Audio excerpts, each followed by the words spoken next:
Durante a Guerra Fria, as duas superpotências da época, que eram os Estados Unidos e a União Soviética, brigavam em quase tudo, desde a geração de energia até a ida ao espaço. E quando os socialistas mandaram o primeiro satélite ao espaço em 1957, isso rendeu bons avanços e os estadunidenses ficaram desesperados. E este movimento nos rendeu bons avanços que deram a vitória da corrida espacial à Terra do Tio Sam. História legal, né? Mas sabe quem ficou super empolgado com isso? O Brasil, que até então estava lá sentado no cantinho, se interessado pela ideia. Ele se interessou de fato e fez seu foguete para lançar satélites em órbita. Quer saber como isso aconteceu? Então bora ver!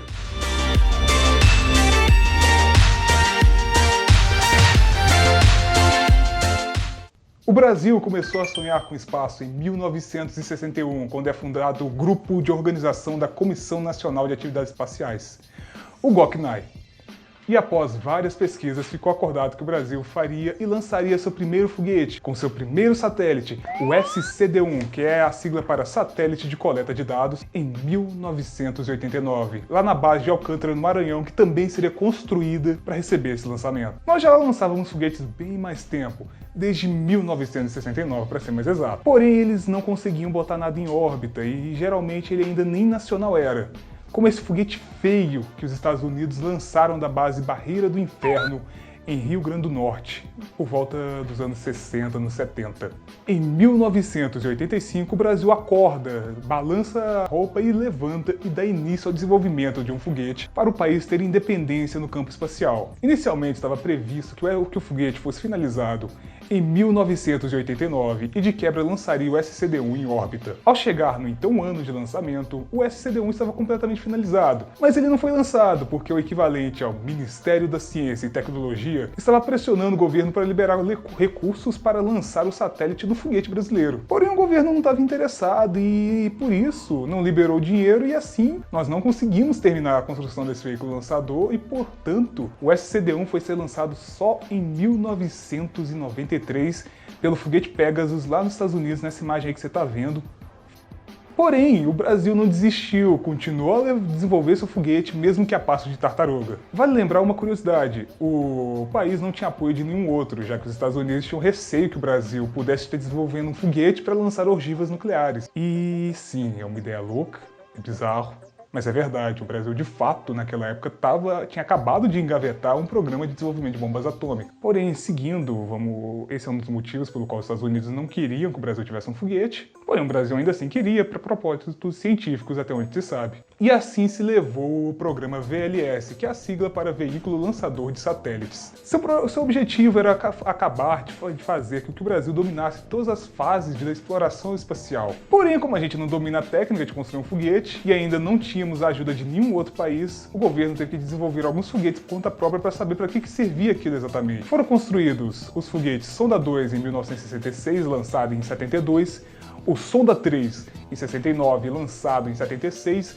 o Sonda 4 desenvolvido em 76 e lançado em 1984, e o VS-40 em 1990 e lançado em 93. Juntando todos os lançamentos, o Brasil lançou quase 100 foguetes para saber mais ou menos para que aquela tecnologia funcionava. O protótipo, concebido ainda na década de 80, teve suas partes testadas em várias oportunidades, como por exemplo nas missões de revisões que o Brasil fez na Agência Espacial Francesa em 1984, 1986 e 1988.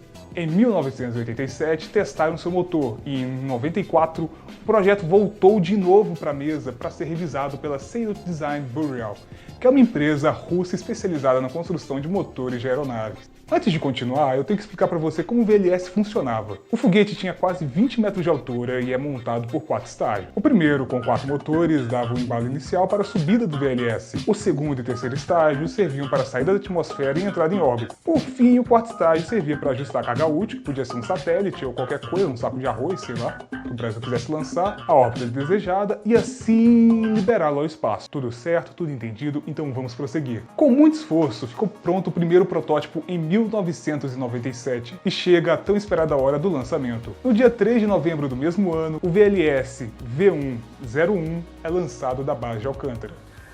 Lançamento! Logo no momento da decolagem, deu para ver que um dos motores do foguete não foi acionado.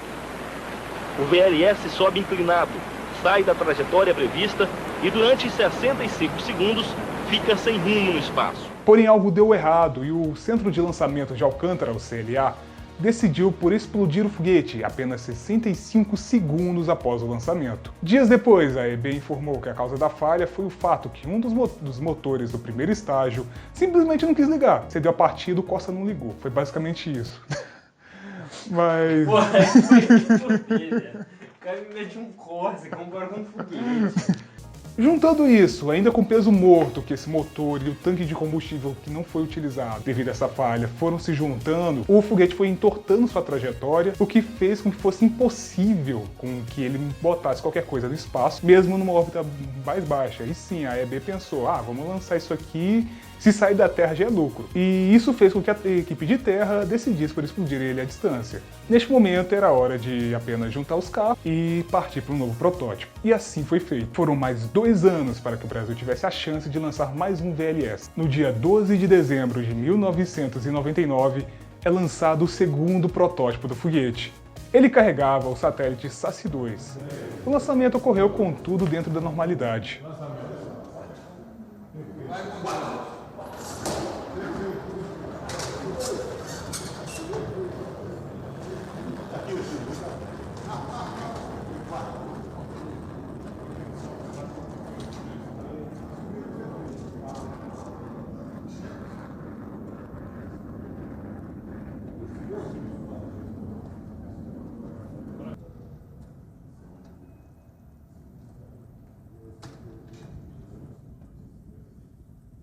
Porém, 200 segundos depois, o foguete explode no ar, dando a perder mais um protótipo do lançador, mais o satélite. Alguns dias depois sai a causa do problema. Um erro na separação do primeiro estágio danificou o segundo estágio e assim foi gerado um relatório de falha catastrófica. O que é isso?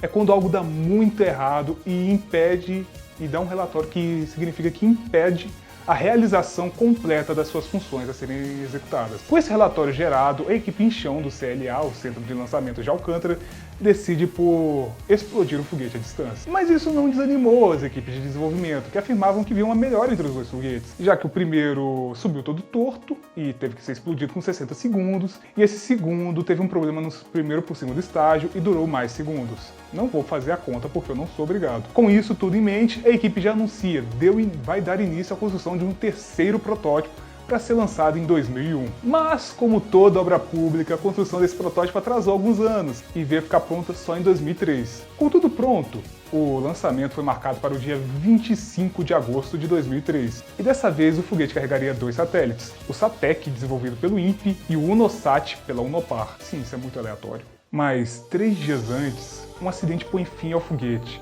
à torre de lançamento e a 21 vidas de engenheiros que estavam no local no momento do acidente.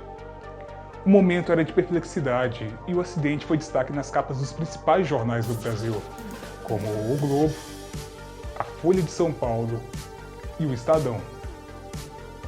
A investigação começou e só foi ser concluída anos mais tarde. E não, jovem, a causa da tragédia não foi uma sabotagem dos Estados Unidos, relaxa, ao contrário daquela matéria lá da Super Interessante, não foi um satélite espanhol que soltou um raio laser na base de Alcântara. Não. A real causa do acidente foi que um dos motores do primeiro estágio simplesmente ligou do nada, fazendo o foguete subir tudo junto com a torre e culminando uma grande explosão. Esse acidente estagnou o programa espacial brasileiro por vários anos, pois não haviam pessoas capacitadas naquele instante para assumir um projeto e o governo também não liberou verba o bastante para a continuidade e reconstrução da base de Alcântara. O VLS passou por uma paralisação no seu desenvolvimento, sendo que hoje existe apenas uma versão de mockup dele em Alcântara. Caso você não saiba, mockup é apenas uma action figure em tamanho real. É isso, uma mockup. Mas o governo brasileiro não havia desistido de ter seu foguete nacional. E em 2005 ele mete o louco e assina com a Ucrânia a construção de um lançador com investimento de R$1 bilhão, divididos entre os dois países. Porém, essa parceria não vingou e em 2016 o Brasil anuncia sua saída da parceria, mesmo tendo gastado R$1 bilhão até aquele seguinte momento. Há várias causas que explicam esse fracasso, porém isso eu falo depois. O projeto VLS ficou sendo arrastado até 2016, quando silenciosamente ele foi cancelado financiado pelo governo. Em seu lugar entra o projeto VLM. A sigla significa Veículo Lançador de Microsatélites. Mas o governo também não tem se mostrado muito interessado em concluir o projeto, pois até hoje não tem nenhum protótipo funcional. Atualmente a base de Alcântara é usada apenas para lançamentos de foguetes suborbitais, que são aqueles que não saem da atmosfera do planeta. E é isso, este é o projeto VLS. Tinha tudo para dar errado, e deu. Mas enfim, por que o VLS não deu certo? A resposta é por muitos motivos. Muitos. Mas vamos lá em ordem. O primeiro, o governo federal não investiu o suficiente no programa de espacial e as equipes faziam seus projetos com migalhas do orçamento. Quer um exemplo? Em 2003, ano do acidente de Alcântara, a Agência Espacial Brasileira tinha um orçamento de apenas 36 milhões de reais. E desses, o governo tinha liberado para ela, até aquela data, apenas 3 milhões de reais, ou seja, 10% do total. E é isso, o orçamento era ridículo. A Índia, por exemplo, tinha um orçamento de 400 milhões de dólares, o que numa conversão em dólar da época, dá por volta de 1 bilhão e 200 milhões de reais. Eu tenho medo de converter isso por valores de hoje, deve ser ridículo. O que mostra pra gente o quanto o nosso programa estava defasado naquela época. Segundo motivo, os Estados Unidos tinham medo que o Brasil estivesse desenvolvendo uma bomba atômica em segredo e que o foguete seria para possíveis testes de mísseis intercontinentais. E sim, de fato, o Brasil quis fazer uma bomba, porém nunca concluiu por falta de ânimo e falta de dinheiro. E por isso, o tio Sam usou de todos os meios diplomáticos para atrapalhar o programa espacial brasileiro, como por exemplo, distribuir comunicados aos países que já tinham foguete para não compartilharem sua tecnologia com o Brasil. E se você duvida, dá uma olhadinha na Wikileaks, meu amiguinho.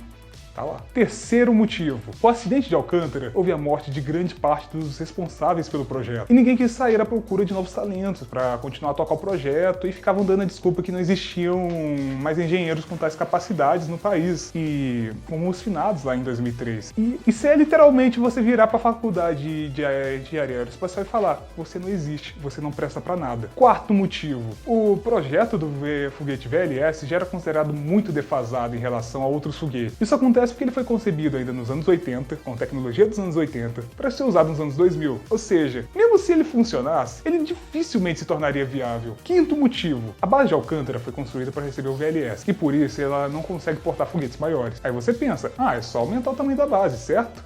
Errado, pois não existe um acesso viável para receber as peças de um foguete maior. A estrada para a base de Alcântara é uma estradinha de terra que mal passa um carro. Ou seja, se você espera uma Starship da SpaceX saindo de Alcântara... Coitado, pode mudar o sonho, tá forçando muita barra. Sexto motivo. Quando o Brasil anunciou sua parceria com a Ucrânia para lançar foguetes, nosso governo esqueceu de contar com duas coisas bastante interessantes. Primeiro, o governo da Ucrânia estava quebrado.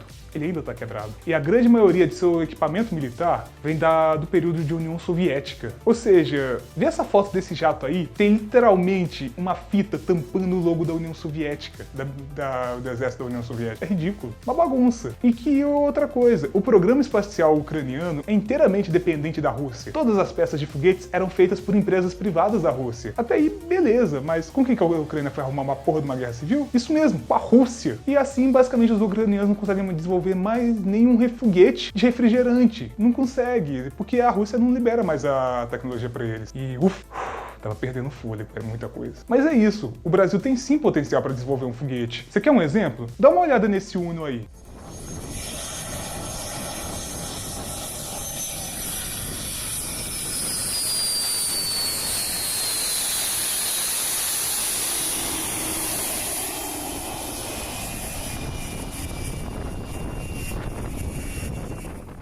Eles botaram um motor de uma turbina de um jato da Embraer no Uninho.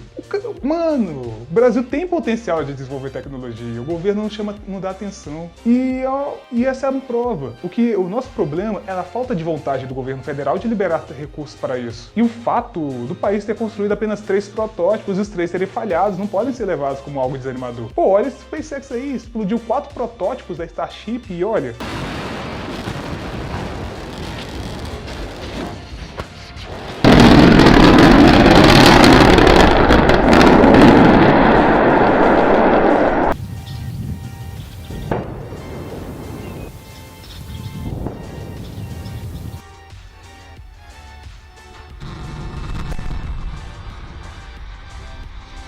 E o pessoal mesmo assim não tá falando nada, não tá falando que vai dar errado, todo mundo tá botando fé. O fato dele cair de barriga já é algo bom e o povo continua apoiando. Pois bem, o que eu tinha pra falar é isso. Muito obrigado por assistir esse vídeo até aqui. As fontes que eu usei estão na descrição do vídeo e bora conversar. Qualquer crítica, sugestão, deixa aí nos comentários que eu dou uma lida e me ajuda a melhorar. É isso aí, galera. Até a próxima.